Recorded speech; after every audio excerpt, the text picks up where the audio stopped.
Welcome back dito sa channel natin. Andito tayo ngayon sa Intramuros. Alamin natin ang latest na ganap dito sa ginagawang redevelopment.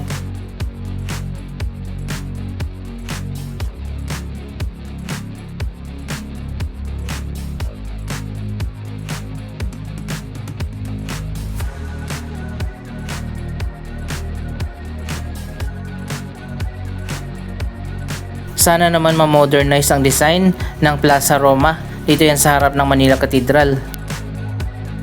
Luma na yung design ng part, hindi na maganda tingnan. Nandito pa rin pala ang food market dito sa harap ng Palacio del Gobernador.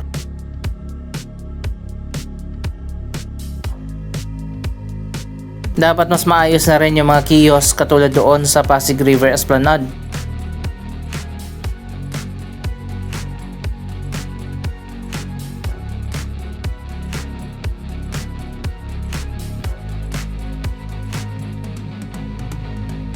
Sa ngayon dito naman sa gilid ng Manila Cathedral ang nagkakaroon ng renovation.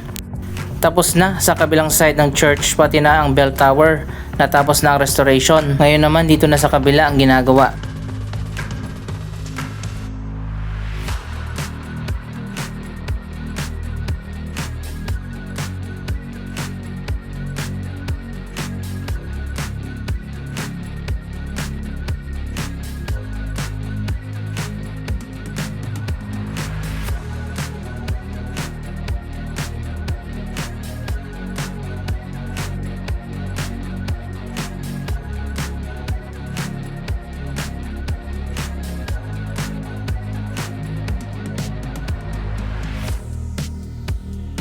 Dapat talaga patuloy na paggandahin ang Intramuros dahil isa ito sa pinakakilalang tourist attraction dito sa ating bansa at kadalasan ito ang unang pinupuntahan ng mga turista.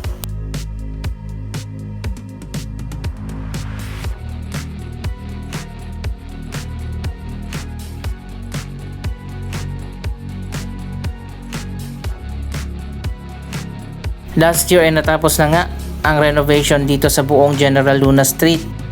Nilagyan ng bricks ang buong kalsadang ito mula dito sa katedral hanggang doon sa may entrance.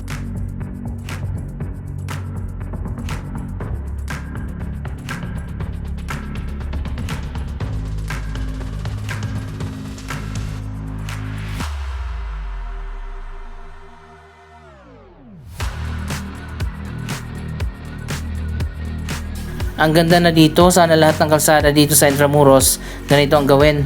May mga bagong bukas na museum dito na open sa public. Dito lang kayo dumiretso. Nandyan ang Museo de Intramuros, pati na ang Foro de Intramuros.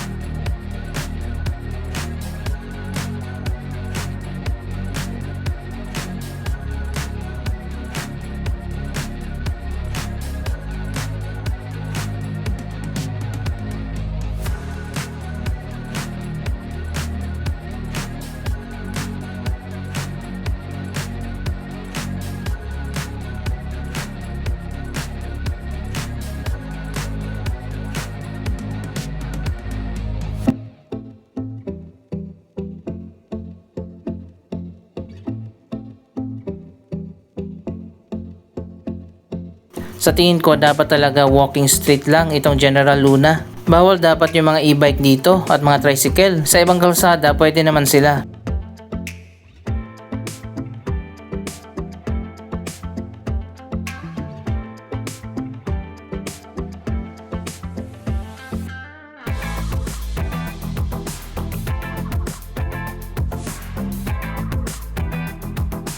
Kalesa lang dapat ang dumadaan dito sa General Luna Street.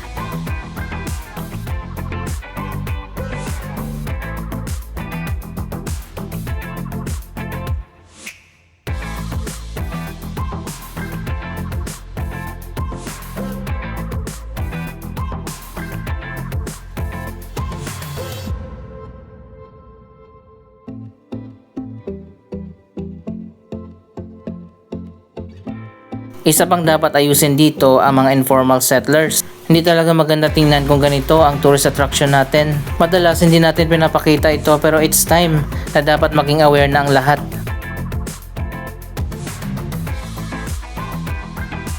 Marami namang ginagawa ng mga bagong pabahay ang gobyerno. Siguro naman pwede silang hanapan ng relocation.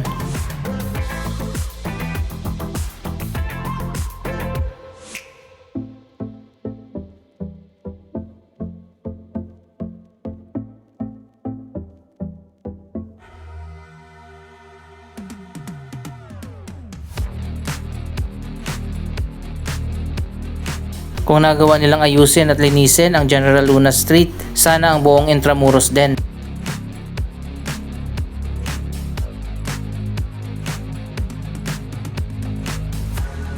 Isa pang project na inaabangan natin ngayong taon ang Manila Central Park.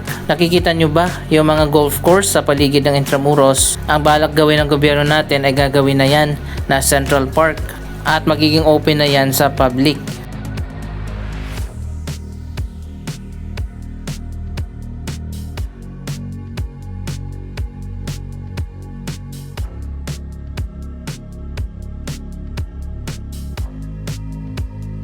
Sana matuloy na talaga ang proyekto na yan. May major renovation din sa Loton Underpass at yung isa pang underpass na papunta dito sa Intramuros. Nakaready na rin ang major restoration sa Manila Central Post Office Building na nasunog. Gagawin pala yan na bagong museum. Malapit lang din yan dito.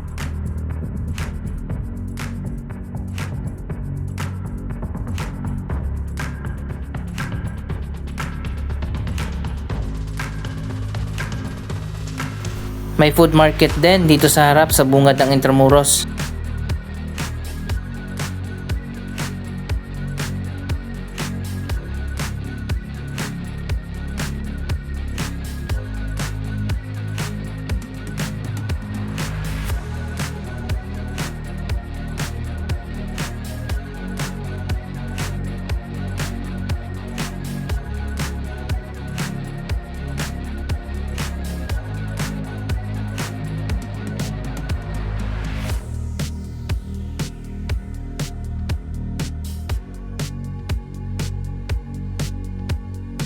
Patuloy tayo na mag-update sa iba't ibang mga development at sa mga bagong tourist attraction dito sa Intramuros area.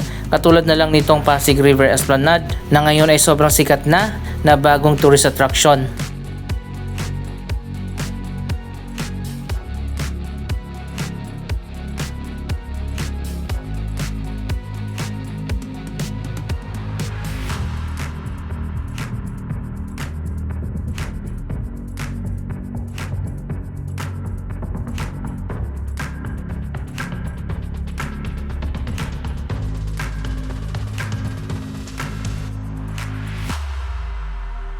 Kapag ganitong maaga pa, sarado pa yung mga cafe dito, mga restaurant. Ayan, meron ding CR dito.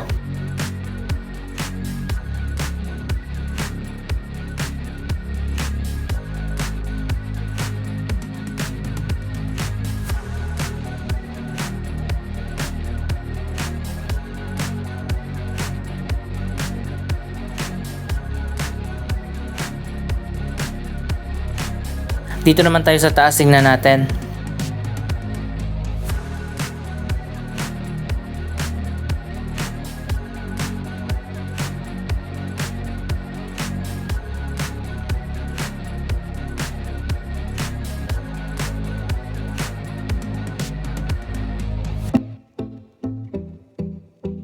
Wow, tingnan nyo naman, wala na talaga yung mga food outlets dito.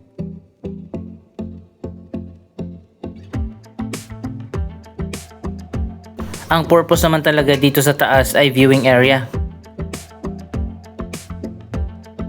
May mga bagong dagdag na signages at mga basurahan.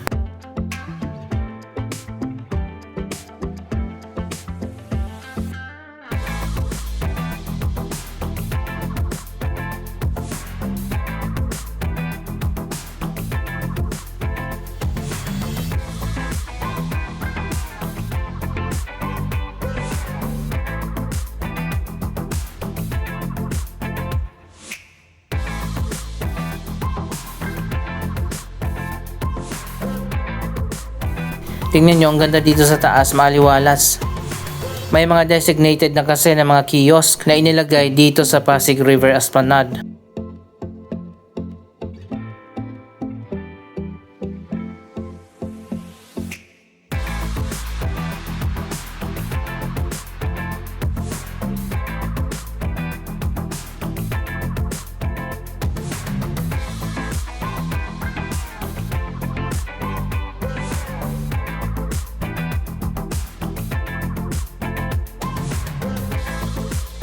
Ayan nakalagay dito, clean as you go.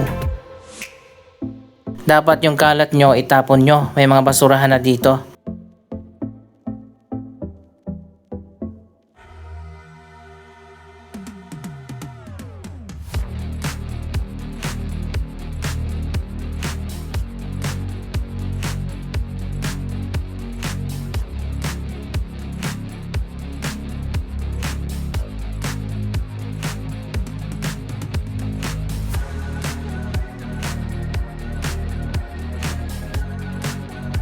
So ayan guys, para sa mga di pa nakapanood, ganito na ang mga bagong kiosk.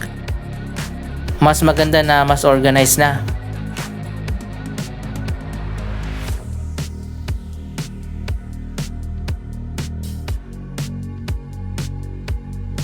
Mas malinis na rin ngayon dito sa Plaza Mexico. Dito yan sa bandang likod ng Intramuros.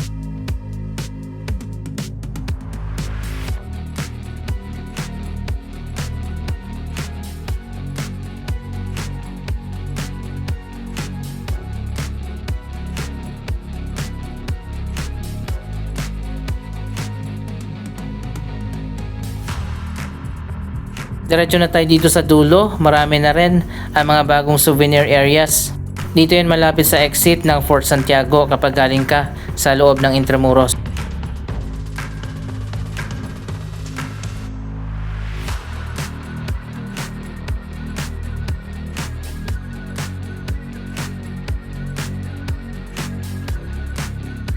Ayan, mas maganda na ngayon at mas organized na dito sa may Esplanade.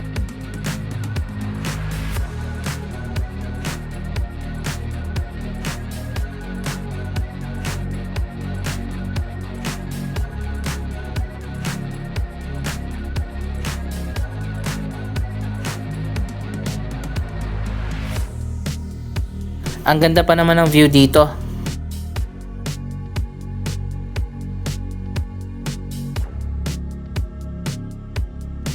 Marami pa rin ang iba't ibang mga food choices.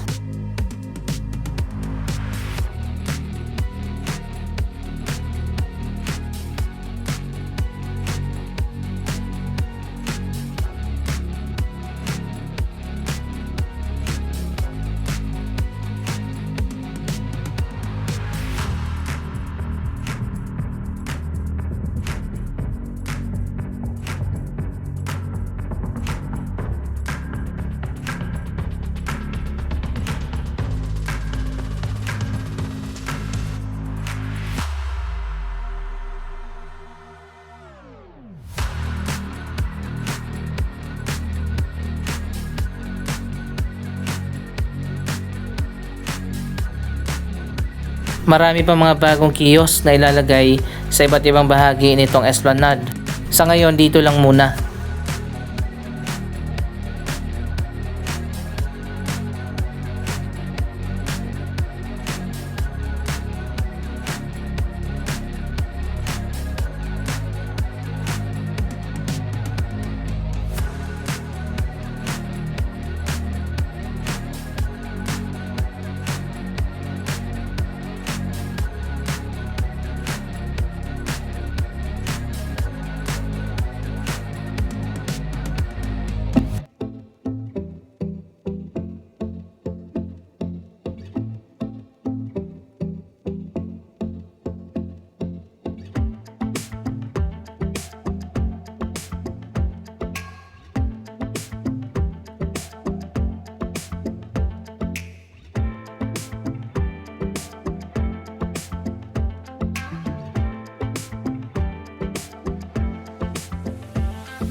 Dito ka naman dadaan, papasok ng Intramuros.